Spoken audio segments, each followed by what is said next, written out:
¿Bien? Mucho más severo, es una cuestión hasta intuitiva, ¿no?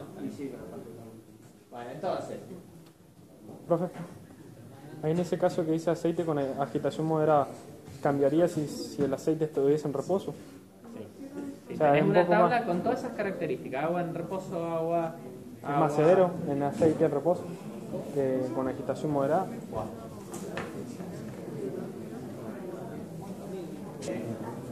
estamos? A ver, vas a favorecer, cuando está agitado, vas a favorecer la difusión de calor.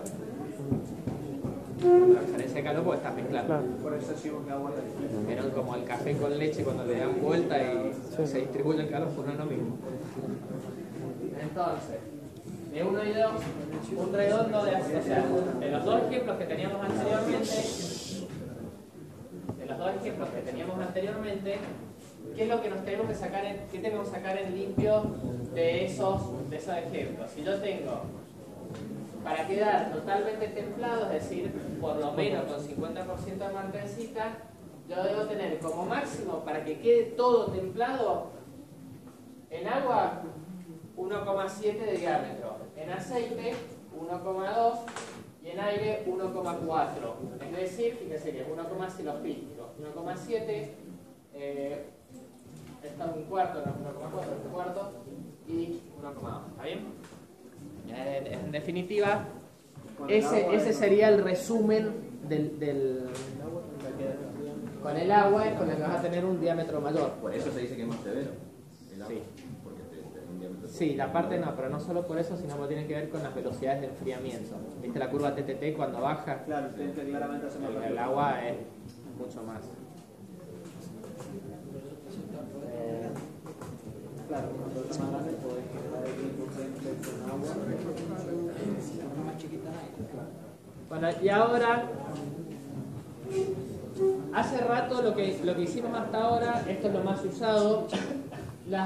Los métodos anteriores son métodos directos de valorar la templabilidad, pero aparece un ensayo.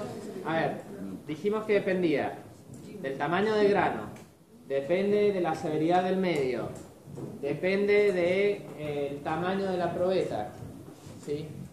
De la estructura previa de los granos. Son muchas cosas que yo tengo para comparar. Entonces, ¿cómo hago para comparar con una pieza cualquiera que yo necesito templar? ¿Sí? De algo que es una curva salida de laboratorio. Entonces, aparece el ensayo de Jominy que deja fijos ciertas variables. Para empezar, el tamaño de la pieza, la forma que va a tener la pieza, porque hasta ahora habíamos hablado de redondo, pero no es lo mismo si pongo, supónganse, un eje con el cual tiene reducciones en cambio de forma, lo cual también va a afectar a la transferencia del calor, ¿está bien? Entonces, lo que hago es dejar fijo el tamaño de la pieza. La forma de la pieza, le voy a hacer un templado, pero además a todos los voy a llevar bien a temperatura de austerización. No voy a hacer ni templado parcial ni nada de eso, ¿está bien? Entonces, voy a hacer directamente, voy a dejar todos los parámetros fijos. ¿Cuál parámetro no voy a dejar fijo? La composición del acero, ¿sí? Ni la cantidad de aliantes. Son las dos cosas que yo no dejaría fijo. Todo lo demás está fijo, está estandarizado. Entonces, puedo comparar. Entonces, como está normalizado, tiene una probeta con dimensiones normalizadas, ¿sí? Y se va a llevar a un horno a temperatura de austerización. Desde ya les respondo las futuras consultas que me van a hacer durante los próximos años, que siempre a mí me dicen, me necesito saberla, porque esto tiene toda presión normal, o sea, la presión del agua está normalizada, las dimensiones de la probeta están normalizadas, todo eso. Entonces me dicen, ¿me necesito saber toda en memoria todo eso? No. ¿Sí? O sea, ya les respondo que no. Sí, tienen que saber tener una idea de las dimensiones. O sea, por supuesto, si en vez de decirme que es una barra de 10 centímetros, me dicen que es de 2,5 metros y es un golazo también. Eso sí, pero no les voy a pedir si es 10,01 o 10,2, o sea, no tiene sentido. Entonces, ¿cómo realizaría yo el ensayo? Al final, si podemos, vamos a poner Vamos a poner un videito que básicamente cuenta esto, pero lo que hago es, fíjense cómo tengo una probeta con esta forma y con estas dimensiones. Lo que hago es llevarlo justamente al horno, lo mantengo un determinado tiempo que está normalizado. Luego lo que hago es llevarlo, lo saco y lo llevo a templar y lo pongo en un dispositivo en el cual tengo agua a una determinada presión y está, o sea, determinada distancia, presión fija y temperatura fija. Todo, digamos, fijo. ¿Vale? Todo normalizado y todos los ensayos realizados bajo las mismas condiciones para que sean comparables. Entonces, una vez que lo templo, lo saco, lo dejo enfriar y lo que hago es un rectificado a la probeta. Esto les suelen decir cosas que no son tan así. Antes de medir dureza, yo lo que voy a hacer es voy a esmerilar la superficie para dejar una superficie suave y para realizar una medición más precisa. Han visto que cuando uno templa o quema algo de metálico, ven que queda como una especie de cáscara, ¿sí o no? Queda con una superficie distinta. Entonces, para realizar una medición de dureza más precisa, lo que hago es realizar a 180 grados estas directrices, realizo justamente un trabajado de la pieza por esmerilado. Entonces, a partir de ahí, lo que voy a hacer es ir midiendo a lo largo de la longitud de la barra, ya no del diámetro, voy a ir midiendo lo que serían las distintas valores de dureza. Y voy a ver hasta dónde llegó esa medición de dureza. Por eso me da esta curva que está acá. Acá es donde obtuve mayor dureza, mayor templado, porque está cerca del extremo templado, y a medida que va penetrando está claro que va disminuyendo el valor del templo, o sea, la cantidad de martelcitas. ¿Está bien?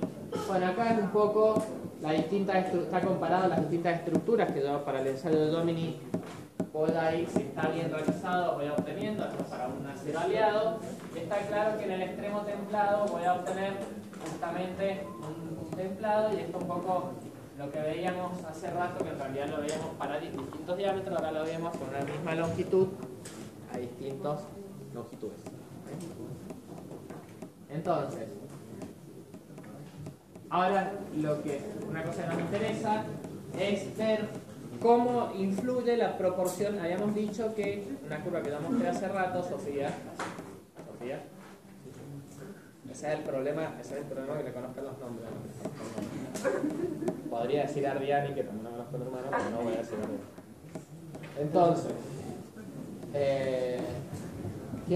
a ver, ¿qué es lo que estamos viendo hace rato? Vimos que dependía del porcentaje, el templado dependía del porcentaje de carbono. Entonces, acá lo que estoy comparando en esta curva, vamos a hacer dos tipos de análisis para poder comparar cómo influye. Una es distintas aleaciones con el mismo porcentaje, no importa ahora qué es esto, ahora enseguida puedo hacer una aclaración, pero este es un acero no aliado.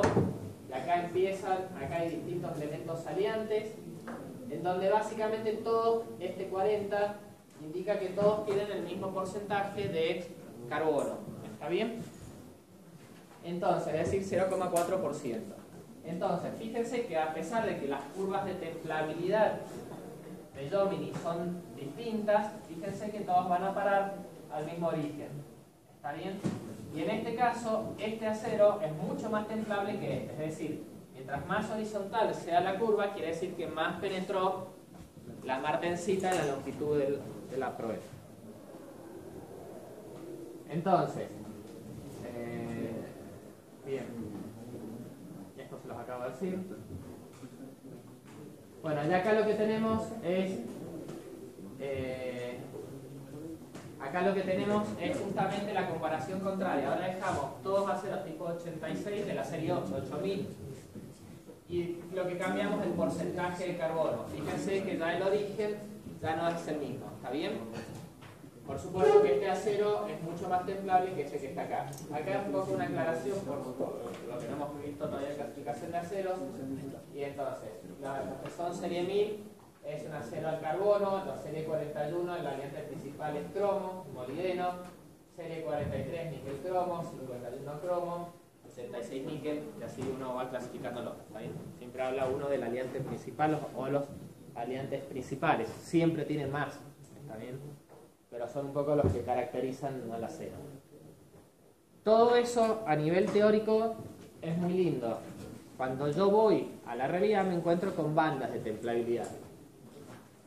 Estuvo bien, así, no te quedaste callado, ¿no? Entonces, las bandas de templabilidad, esto ya no es, esto suele confundirlo.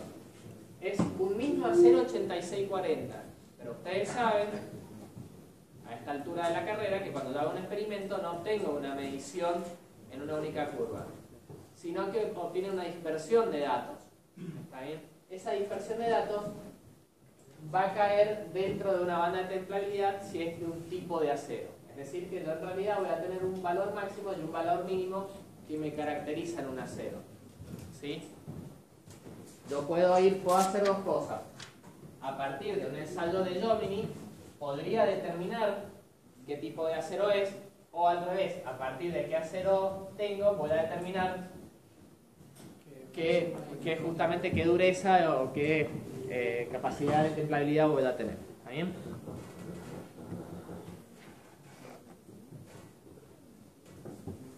Bueno, esto lo hablamos un poco hace rato de lo que era la severidad del temple. Ya hemos visto que H es igual a H1 era para agua, porque todo esto uno puede cuantificarlo, ¿está bien? ¿Da resultados muy dispersos, por ejemplo? Puedes tener depende del acero, puedes tener así una dispersión. Ya enseguida les voy a mostrar. A ver, esta curva, esa curva es real en realidad. Ahí tenés, esa es una curva, no es esta también, pero bueno, no se alcanza a ver bien. Pero esta en particular es una curva, fíjate que tenés entre... Sí, se ve que se dispersa. Sí, una dispersión grande, digamos. Pero es lógico.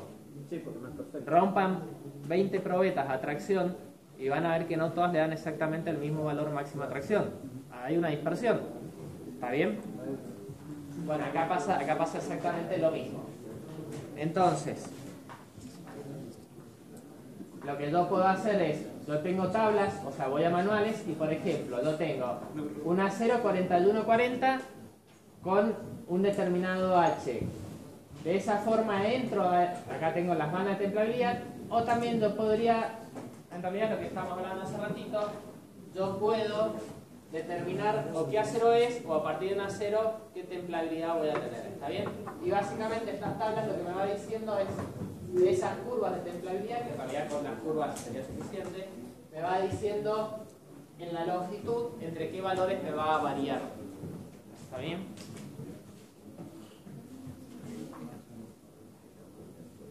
Hasta ahí llegamos a Jomini. Ahora lo que vamos a hacer, otros métodos.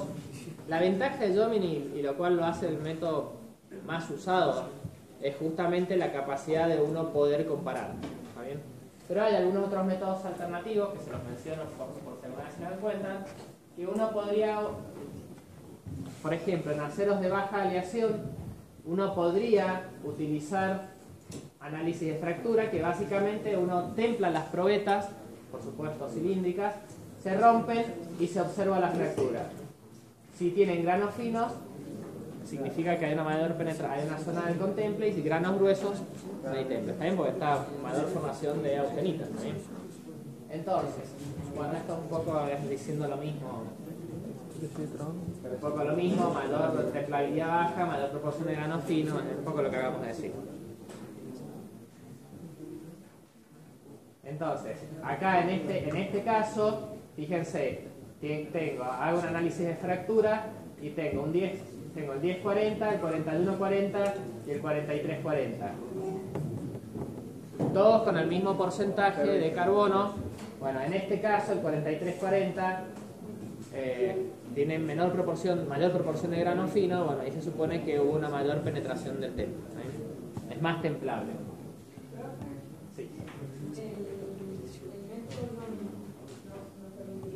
Ya salí el método Jomini. Sí, pero nos permitiría comparar los mismos aceros, entonces esa sería la ventaja. Lo bueno es que